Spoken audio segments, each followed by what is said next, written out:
Hello, everyone. Thanks for joining us today. This is an anxious and difficult time for Americans all across the nation. More than 57,000 lives lost. More than 26 million Americans have filed for unemployment. We're all worried about our health and our families. And women are experiencing much of the pandemic's devastating impacts more than anything else. Millions of women have lost their jobs or had their hours slashed and are facing worries about just making ends meet. And millions more of women are on the front lines as healthcare workers, doctors, nurses, sanitation workers, childcare workers, grocery store clerks, workers, and more are carrying on their backs the rest of the nation. Domestic violence survivors are at a heightened risk, forced to shelter in place with their abusers. Women's access to reproductive health care is increasingly in jeopardy.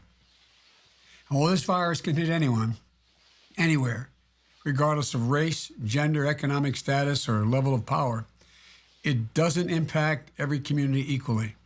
It hits hardest those who are most vulnerable and who have the fewest resources, including women of color and low-income women. This pandemic is pulling back the curtain on so many inequities in our society. The lack of paid sick leave for workers, the need for a livable minimum wage, the need for stronger unemployment insurance. We're going to dig into all these issues and more in today's discussion, and I'm really thrilled to have my friend, the former senator and former Secretary of State, and the woman who should be President of the United States right now, Hillary Clinton. Welcome, Hillary. It's great to have you here. Thank you so much, Joe. It's a real pleasure to be here with you and to be part of this very important discussion. And I am thrilled to be part of your campaign to not only endorse you, but to help highlight a lot of the issues that are at stake in this presidential election. As you just so rightly said, this terrible pandemic that we're all going through hits a lot of Americans much harder than others. We've seen it firsthand in hospitalizations and in, unfortunately, fatalities. But we've also seen it when we look at the pictures of those people on the front lines. Do you know 80% of all healthcare workers in America are women? And 1 out of 3 jobs held by women in our country has been classified as essential. So this is an issue that affects all of us, young and old, every kind of background from every walk of life. But it is having a disproportionate impact on the front lines, on women working, on women caring for others, on women holding down the home as we go through this together. So I want to add my voice to the many who have endorsed you to be our president. Just think of what a difference it would make right now if we had a president who not only listened to the science, put facts over fiction, but brought us together, showed the kind of compassion and caring that we need from our president, and which Joe Biden has been exemplifying throughout his entire life. Think of what it would mean if we had a real president, not just somebody who plays one on TV, but somebody who gets up every morning worried about the people that he's responsible for leading during this crisis. Well, I know what a difference it would make because I've been there. I've seen firsthand what presidents can and should do. And I, like so many Americans, really wish that we had that kind of leadership now. You know, Joe Biden has been preparing for this moment his entire life. I've been privileged to work with him over the last 25 plus years as First Lady, then for 8 years in the Senate, where I watched him build coalitions and work to bring people together to solve problems. Then during the Obama administration, when I was privileged to be Secretary of State. I've been in the Situation Room with Joe as we debated. And you know, where we didn't say what we thought people wanted to hear, we said what we believed. And we had a president then with President Obama who encouraged that. Think of it, who wanted to hear from each and every one of us. I've been in the, lobby of the Senate. I've been in the cloakroom, and I've watched Joe bring people together. So for me, this is a moment that we need a leader, a president like Joe Biden. I also know a lot about Joe, the person. I've seen him up close and personal now for many years. We have a lot of the same values in common, the same work ethic, the same belief in America, the same, focus on family. And we share a common experience and a love of Scranton, Pennsylvania. When my great grandparents came from England and Wales, they ended up in Scranton. And my grandfather and then my father grew up in a house on Diamond Avenue. And while the Rodhams were living on Diamond Avenue, the Bidens were over on North Washington Street. And, I've had a lot of time to visit Scranton, talk about Scranton with Joe. And one memorable occasion, we were there together, and he said, hey, let's go see the house that I lived in when I was a little boy. And if you know Joe Biden, the words were out of his mouth, and we were racing to get there. And of course, we got there, and he talked his way in. It wasn't hard because the woman who was at home immediately recognized him and knew him. And then we went through the house with Joe regaling me with these great stories about his dad, Joe Sr., and his mom, Jean, and the neighborhood. He was pointing out the window, telling me who lived where when he was growing up. He told me one story that I loved. He said he was getting ready to go to a junior high school dance, and he didn't have any cufflinks. And so his very creative mother, Jean, got him a nut and bolt and made a pair of cufflinks for him. But I think he said he was mortified by that, and he told her that, and she just looked at him and she said, Joey, if somebody says something to you about your cufflinks, you just say, what? You don't have a pair like that? It was that kind of love of family, that unconditional support that led Joe to be the extraordinary family member and father that he's been through all the tragedy that so many of us have followed from afar, but know how deeply he connects with people who have similarly suffered a tragedy.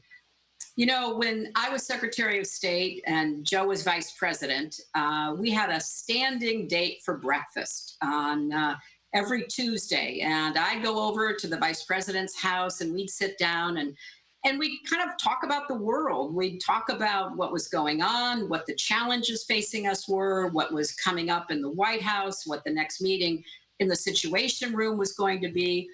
But we also talked about our families, and we talked about his love of trains and his love of ice cream, which, knows no bounds as far as I can tell. So I've been not only a colleague of Joe Biden's, I've been a friend. And I can tell you that I wish he were president right now, but I can't wait until he is, if all of us do our part.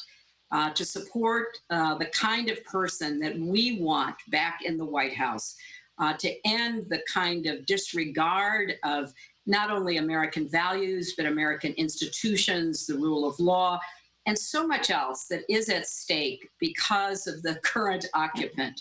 So I'm thrilled to be here with Joe from my home and his home during the very crazy, scary times that we find ourselves in, to support his candidacy and to talk about this really significant issue about women during this time of COVID-19 and how we need to learn from what is happening. This crisis has stripped bare for everybody to see the inequities in our healthcare system, in our economic system. And we have to pull together to be prepared to make the changes that will fix what is wrong in America so that we truly can live up to be the best versions of ourselves. And I think Joe Biden can lead us there. Thanks, Joe. Oh, Hillary, thank you. We are friends, and we both have, that famous quote by Joyce, when I die, Dublin will be written on my heart. I think when we die, Scranton will be written on our hearts. And it was I really appreciate your friendship, and just a wonderful personal endorsement. Look, women, as you know better than I do, are facing the same issues we all are facing during this pandemic. But as I said at the beginning, they're often facing them more acutely. As you pointed out, 80% of the healthcare workers are women. A lot of doctors, but a lot more nurses. Millions of women who have lost their jobs through no fault of their own. Even more have had their hours slashed, and many women who are parents have to worry about more than losing their job. They aren't just overwhelming numbers or aggregate statistics. Everyone is a life thrown into uncertainty and a family unable to make ends meet. You know, Congress gave President Trump the tools, people on payroll in the CARES Act, how they could help, but he hasn't fully used them. President Trump, in my view, should be expanding short-term compensation programs for workers. Rather than laying off people, businesses should be reducing their hours and government make up the difference in the pay. That will keep workers' paychecks whole and ensure the distressed businesses don't lose money. And we also have to do more to help the most vulnerable families who are struggling. And I think we should immediately freeze rent for qualifying individuals, halt foreclosures and evictions as people get back on their feet, increase the SNAP program. This guy wanted to keep cutting SNAP. We should increase it by 15% during this deepening recession, and temporarily provide low-income families with about $100 per month extra in nutritional support. So my question to you is, Hillary, what other things should we be talking about, thinking about, to support the millions of women who've lost their jobs and as a result of this crisis? What else? I mean, you've been way ahead on these issues for a long time. What else do you think we should be talking about? Well, first, Joe, I endorse everything you said. And it really does trouble me that the president has not been willing to do everything you just listed. And in fact, his administration was poised to take action that would make life harder. You know, one of the problems that I am incredibly worried about is our food supply and getting enough nutritious food to people. We already have a problem in our country, even before this pandemic, of making sure that people in every area, in parts of our cities where there are food deserts, in rural areas where there's not a steady supply of nutritious food, the schools having to close down, meaning that there was not going to be a school lunch and school breakfast program. So I really applaud everybody who has been working on that and has been filling in the gaps. But our country as a whole has to make a real commitment to ensuring that in this time period, with the incredible economic pressures people are facing, plus the problems that exist in making sure every part of the country has adequate food supply, that we're going to be there. We're going to be there for everybody, for every mom who worries about what she's going to feed her kids, for every grandmother who's trying to take care of, you know, a sick or elderly spouse and needs good nutrition, for everybody who is out there on the front lines, either at home or outside. So food has to be at the top of the list. Secondly, as you rightly point out, we know that once again, big surprise, too much of the money that was in these recovery acts have gone to the wrong people. They've ended up in the hands of public corporations or other well-off entities and individuals. That is just shameful. And so whatever happens going forward, we need to fix that. Money needs to get to those small businesses and into the hands of employees. And I share your belief that we should have tried to keep people employed, you know, making sure that rather than being laid off or furloughed, that they could keep being paid and be on that payroll, so that when time does come to reopen in different parts of the country on a rolling basis, they'd be ready to go. But that's not what we did. And now we know that even this latest tranche of money, the SBA is, you know, failing at getting it into the hands of the people who need it. And a lot of state unemployment systems are woefully behind the time. They don't have the technology. They don't have the manpower to be able to get people answers as soon as possible. And too many people are being left out of even that program. So we need to fill in the blanks. We need to streamline the process. We need to get money into people's hands. We need to make sure that nutritional needs are met. For goodness sakes, don't cut back the SNAP program, which for those watching who may not know, used to be called food stamps, but it is supplemental nutrition assistance for people. And right now we need that. And we need to make sure that everybody who needs a good, nutritious meal can get it. And again, I want to do a big shout out to all of the charities, all of the localities that are trying to fill that gap. But it should be helped and supported by the federal government. And I want to say one other thing too, which is, as you've been pointing out in your podcasts and your town halls and other technological encounters with voters, which I know must be killing you, Joe Biden, one of the best retail politicians there is, and you're sitting in your house doing this, but that's what we've got to do. We still don't understand what the federal government is going to do to help states and localities be able to do the testing that they need, the tracking that they need, and the isolating that they need to be able to safely open up in the days and weeks ahead. So we've got economic problems facing us that are being, in my view, inadequately addressed by this administration.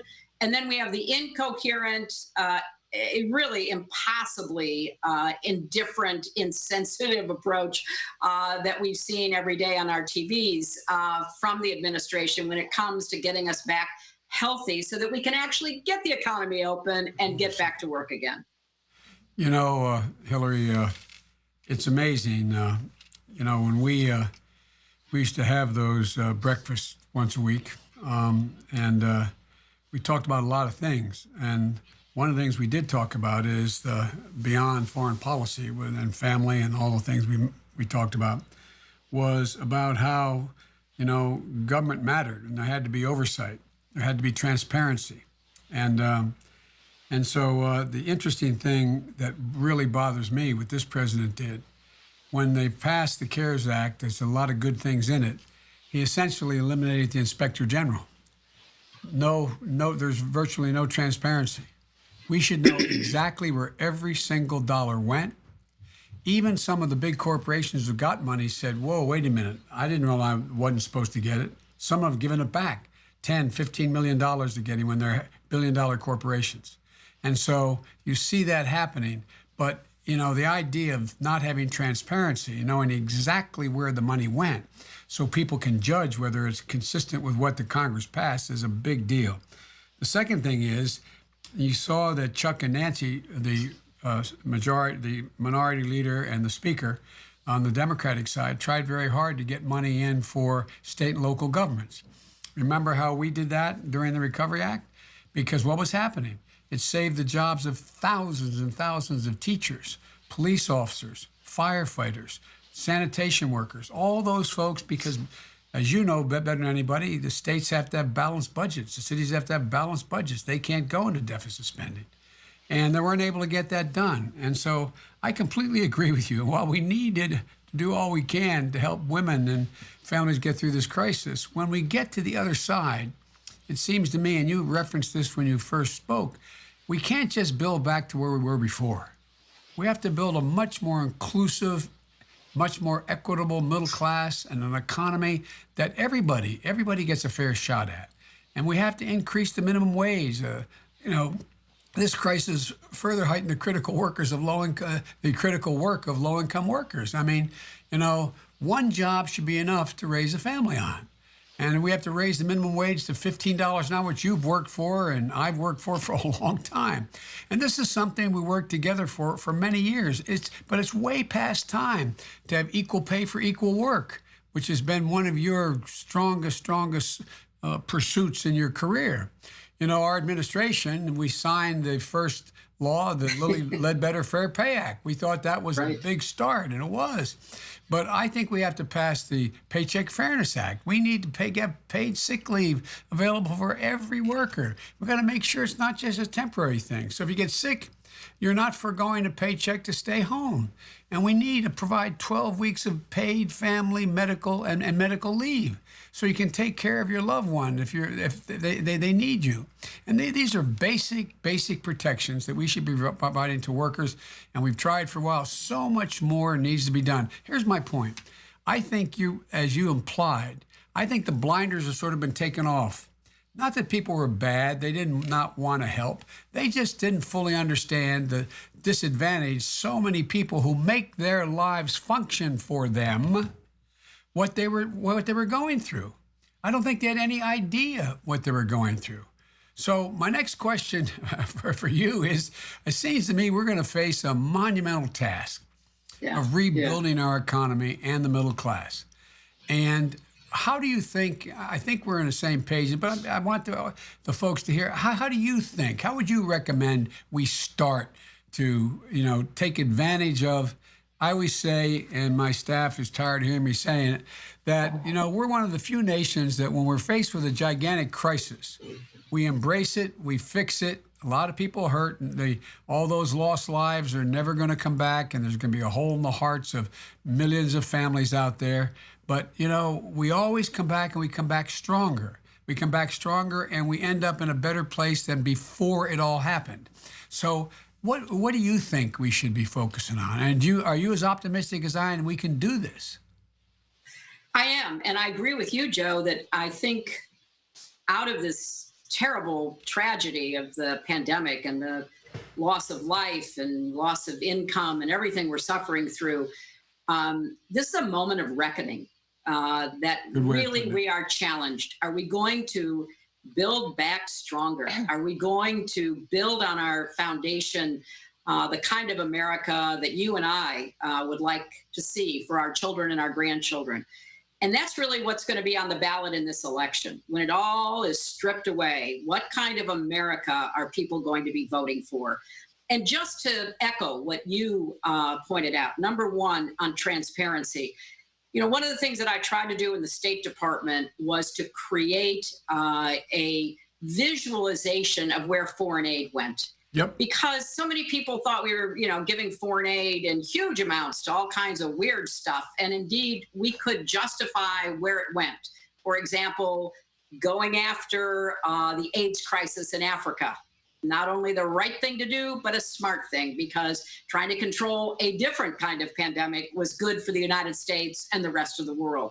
So I think that part of the remedy here has to be almost radical transparency about where the money goes, because right now, you're right. There were good things in the two pieces of legislation that were signed into law, but there's a lot of weird stuff in there that people need to see, and they need to understand, where is the money going? Let's follow the money. And I think one of the hallmarks of your presidency can be a commitment to the kind of transparency that will hopefully begin to rebuild trust, because trust is the glue that holds a democracy together. And right now, we are in an age of deliberate disinformation. And the reason for that is to destroy trust. If you can't believe what your leaders say, if you can't believe, or you're told not to believe what the press says, if you can't believe what anybody says, then you can't trust each other enough to solve the problems that we jointly face. So I am hugely supportive of increasing both transparency and accountability. And then on all of the various issues that you addressed, hopefully the time is now. We've been working for equal pay for equal work, the Paycheck Fairness Act, which I sponsored, you sponsored, voted for whenever we got a chance, but always ran into a brick wall of opposition. Well, now all of a sudden, those essential jobs that people are doing, we used to just walk by that woman stocking that grocery shelf. We didn't pay attention to the sanitation worker that was picking up our garbage. Well, all of a sudden, you know what? Those jobs are what's keeping us going. And the Paycheck Fairness Act should be enacted. Also, paid leave. We are way overdue. We are so far behind the rest of the world, and it's shameful. The idea that a lot of people before this pandemic got really full blown were worried that they couldn't take time off, even if they were feeling sick or somebody in their house was sick, because they would lose their job. Yep. That is not only disgraceful, it is so outdated. It is anachronistic, and that has got to be fixed. There's a lot of things that will give more support, more security to working families, and we need to join the rest of the developed world to make sure that we actually deliver on that. And the final point, which you also were alluding to, is we got to make government work in visible ways for people, because right now I'm thrilled to see that, frankly, governors of both parties who have grabbed hold of this pandemic, made the tough decisions, shut down their economies, have been listening to the scientists. They're actually getting really high marks from across the political spectrum, because they are leaders who are problem solvers.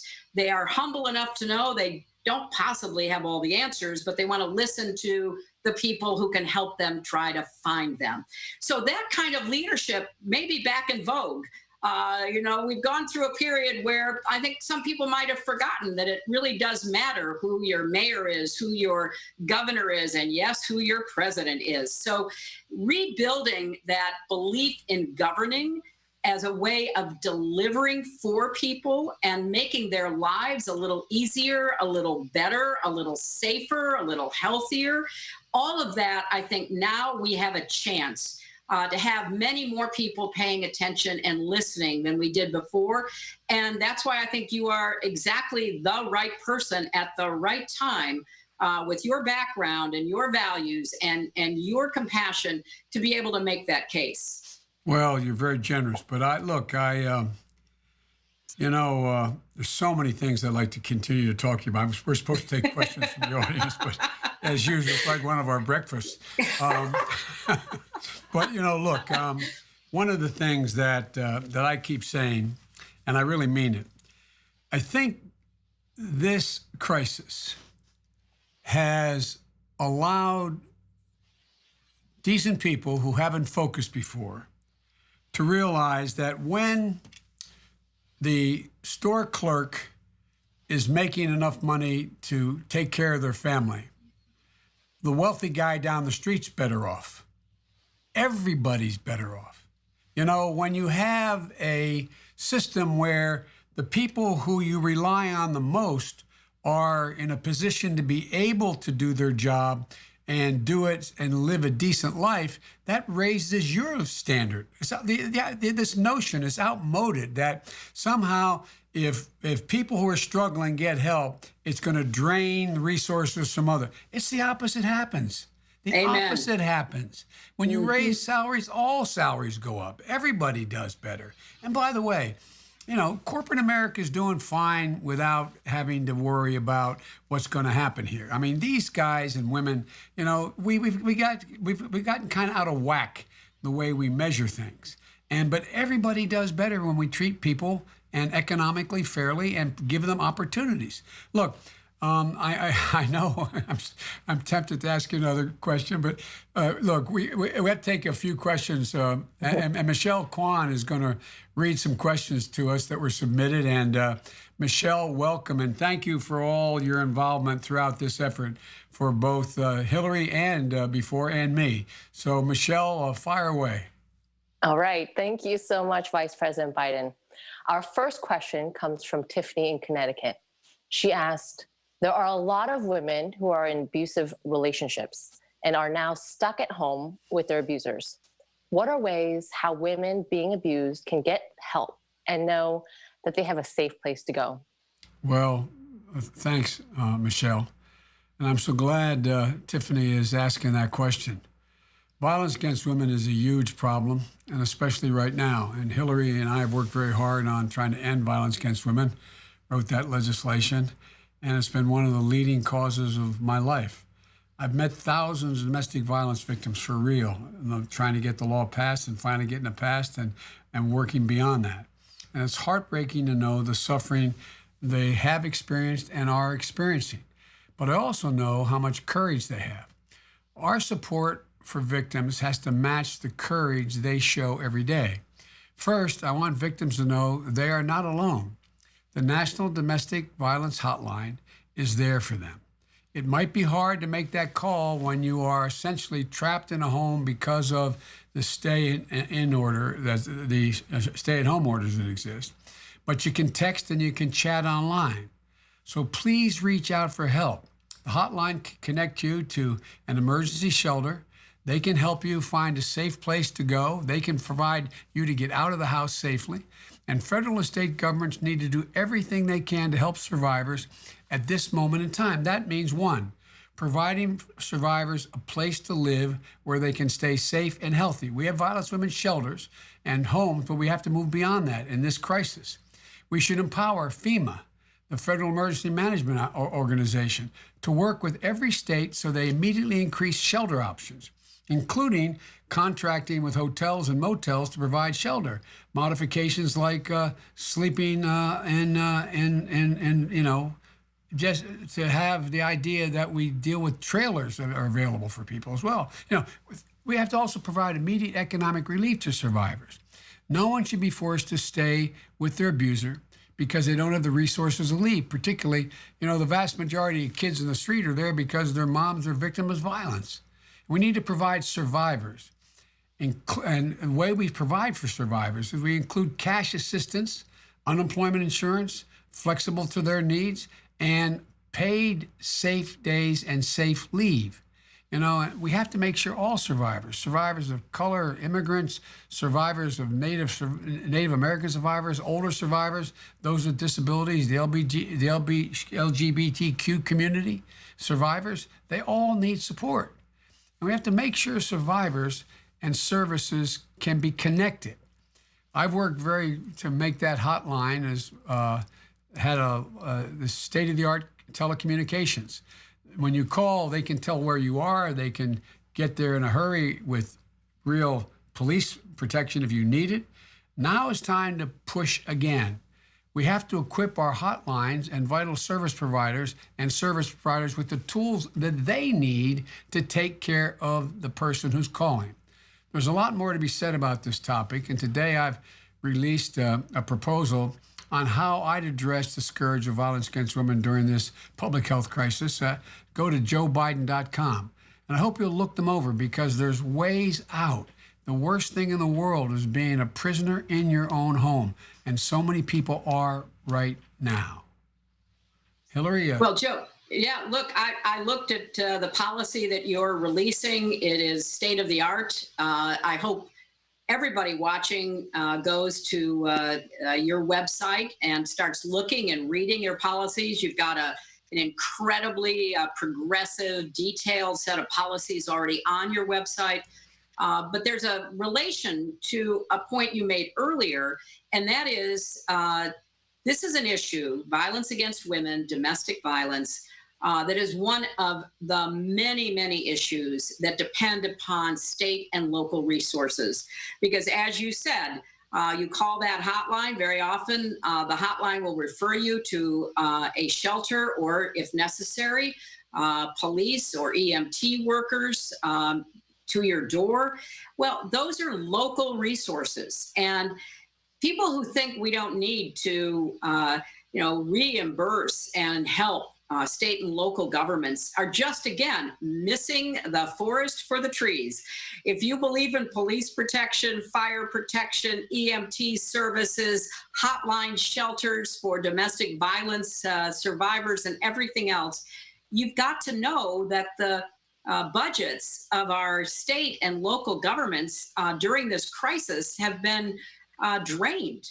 And we've got to get them some relief to be able to provide the services that not only individuals like domestic violence survivors need, but every one of us. We don't know when we need police or fire or EMT or anything that we might in the future require. We know we need sanitation and public health and all the rest of it, all of which needs to be funded adequately. So I think the work you've done, as long as I've known you, on behalf of domestic violence, the violence against women legislation that you wrote and you led, I remember when we set up the office in the Justice Department in the Clinton administration, that was part of your legislation. So this issue deserves to be focused on, and we need to encourage people, call that hotline. Don't suffer in silence, either you or your children. Seek help even now during this pandemic crisis. And then let's all resolve that we're going to do even better following the outline of the policy that you've put out to make sure that everyone in every home in America can be as safe as they deserve to be. Thank you so much, Secretary Clinton. Our next question comes from Hannah in Indianapolis. As the United States continues to endure the height of the COVID-19 pandemic, what would you do to make sure women, especially poor and marginalized women, have access to all women's healthcare services? Well, Michelle, the first thing I do, and I thank the questioner for that important question, is that I would do for all workers is make sure that COVID-19 treatment, not just testing, is cost-free. People, even when we had the test, which we don't sufficiently, people who have access are worried to go get the test because they're going to be charged. They believe that. So it has to be cost-free and the treatment cost-free. No one should have to pay $1 out of pocket for that. Now, I've called for that on March the 12th, and it should be part of the next congressional package, I hope. The next thing I would do is help laid-off workers to ensure they could keep their health insurance through COBRA, meaning that if their health insurance is provided by their company, which they pay into, it's really expensive for most families to make up the difference. There's a thing called COBRA. You can keep that insurance. If the company can no longer pay their share, you make up the difference. Well, there have been multiple times more than the existing premium that you should have to pay because your employer is no longer making contributions toward that premium. And so I think the government should make up that difference for people now. And this is a crisis. And Trump and the Congress should pick up the full cost of the COBRA premiums that have to be made up right now, in my view. And if you don't have employer-sponsored insurance, we should immediately reopen what's called the open enrollment so that you can sign up for coverage and create an affordable public option that we can do through the Affordable Care Act, which the president is still trying to eliminate right as we speak. And finally, we need to ensure that women have access to all health services during this crisis. Abortion is an essential health care service. It's being used as a political wedge right now, and it shouldn't be. The American College of Obstetricians and Gynecologists and the American Medical Association agree that it shouldn't be categorized as a procedure that can be delayed. It can't. And in this case, healthcare delayed means healthcare denied. States should not be using public health crisis to infringe on a woman's constitutional right. There's more to say, but I know I'm going too long in these answers. Hillary, the floor is yours. Well, look, I think you're going right down the path that people need to follow you on, because as you rightly point out, this is another opportunity, I hope, for the American people to see why those of us who support universal health care have been doing so for so many years. There should not be any question at any time, but particularly at the height of a pandemic, that people will have the health care that they deserve because of cost or availability. So I'm hoping, Joe, that as you have proposed, we try to fill all those gaps, a public option, going as far as we possibly can, lowering the age of Medicare, going as far as we possibly can, making sure that everybody has access to quality, affordable health care. And now we know why. I mean, you can't hide from a virus. We can try to, stay inside and hope that we don't come in contact with anyone who's carrying it. Although with so many people being asymptomatic, it's a little hard to know, even in your daily life, going to the store or the pharmacy, whether you might encounter somebody, which is why we should keep, wearing masks and washing our hands and everything else we're told to do. But why add to that existing anxiety, the panic, the fear that if you get sick, you won't be able to afford health care? Yeah. That is wrong. It is fundamentally wrong. It is against our moral values, every religious value that I'm aware of. And yet, you're 100% right that this administration, this White House, as we speak, are still trying to strip the Affordable Care Act. Now, and let's remember one other thing, and I don't think this has gotten enough attention. President Trump is on the record from his trip to Davos in the Swiss Alps of saying that it was time to go after Social Security and Medicare. So, you know, this is a high stakes time because of the pandemic, but this is also a really high stakes election. And every form of health care should continue to be available, including reproductive health care for every woman in this country.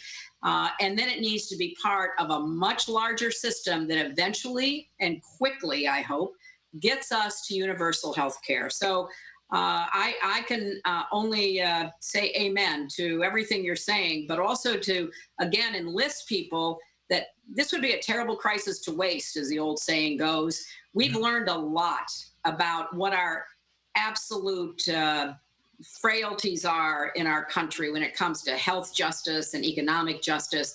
So, you know, let's be resolved that we're going to solve those once you're elected president. I promise you that's going to be my objective.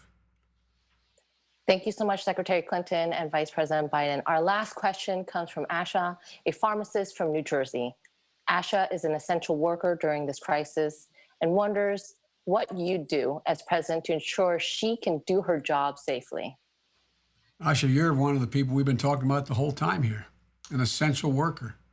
You know, what you're doing is important all the time, but particularly right now, to provide, one, essential workers with all they need for personal protective equipment that you need to do your job safely.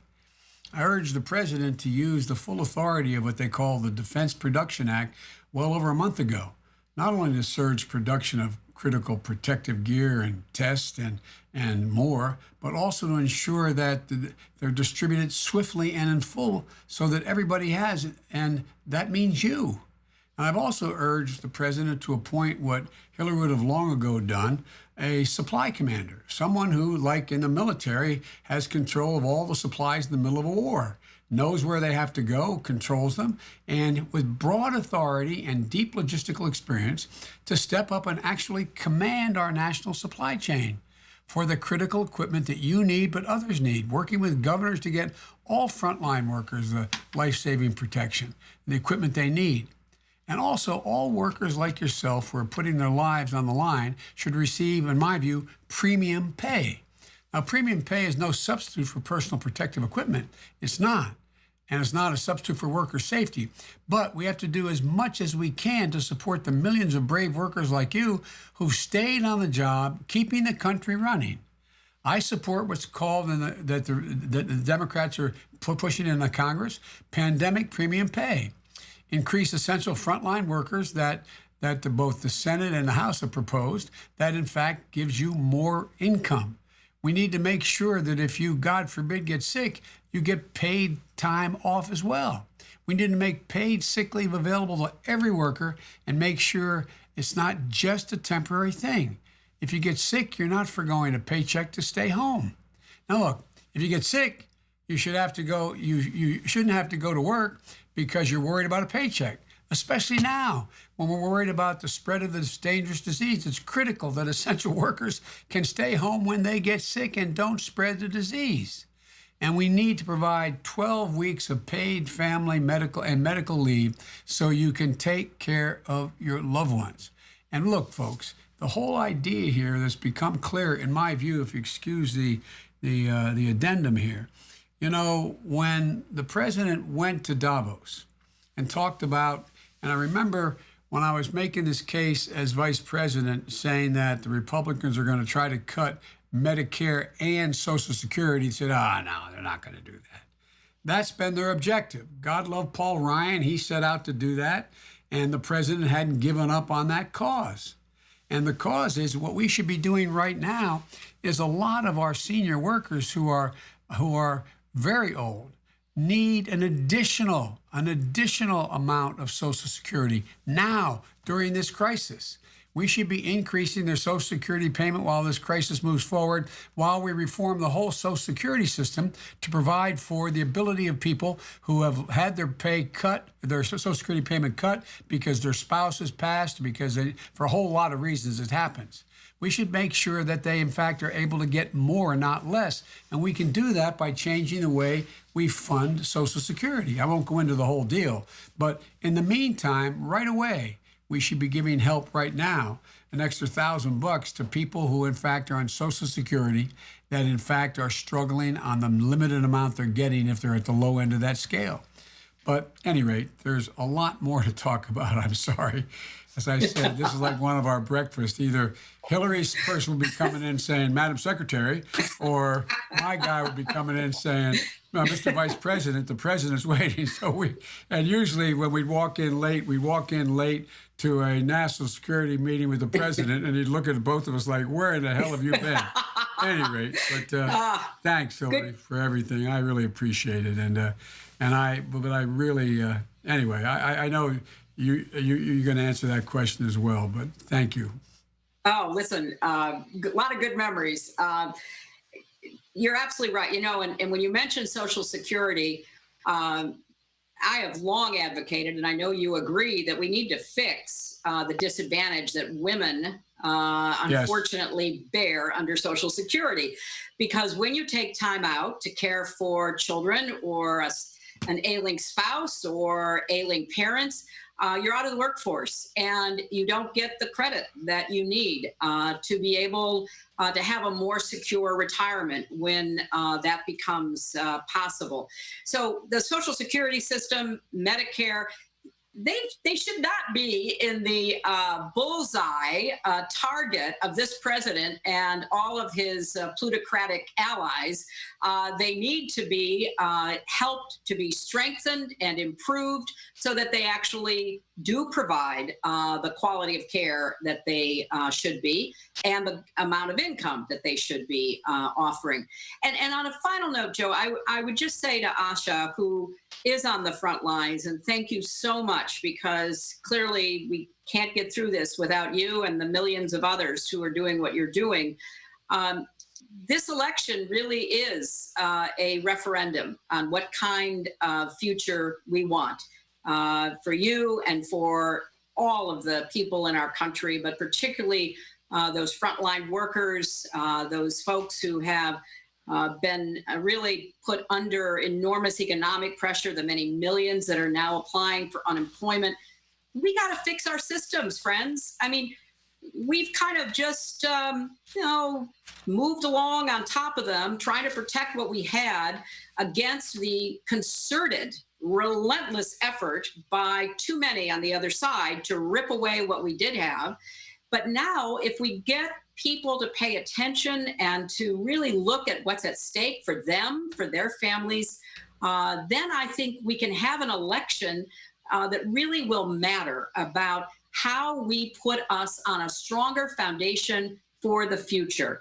And I'm thrilled to be here with Joe today. It is a little bit, as you got a kind of a front view into our breakfast at the Vice President's house those years ago, every Tuesday morning.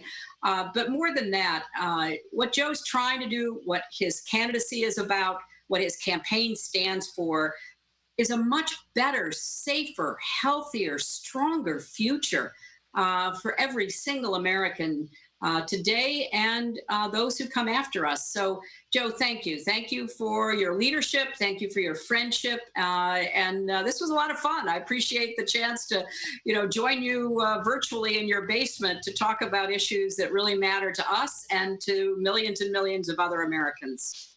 Well, I have to tell you something completely honestly, straightforward.